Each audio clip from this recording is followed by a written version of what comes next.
1995 GMC Sierra 2500. It's a 5.7 liter. 5.7 liter motor. Doing the block heater. So block heater location is left rear.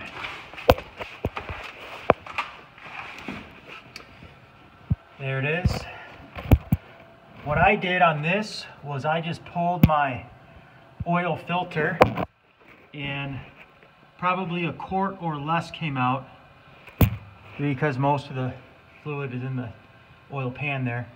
So I just did that for access to get in there, and I'm glad I did because I had to get some vice grips around this thing. So what I did is I actually had plugged this in a couple days ago to warm it up here. We live in Alaska, and the thing started sparking really bad from underneath. I didn't know where it was coming from.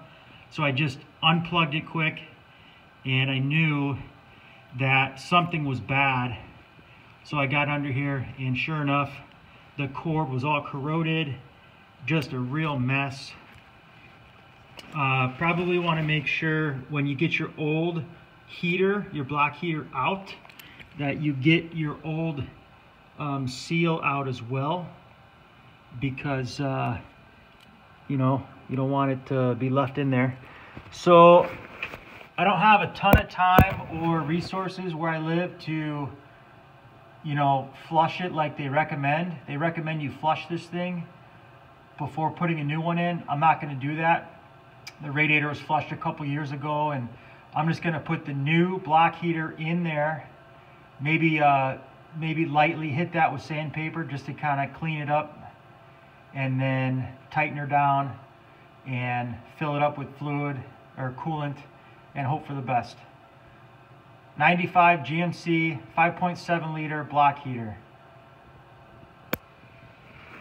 replacement.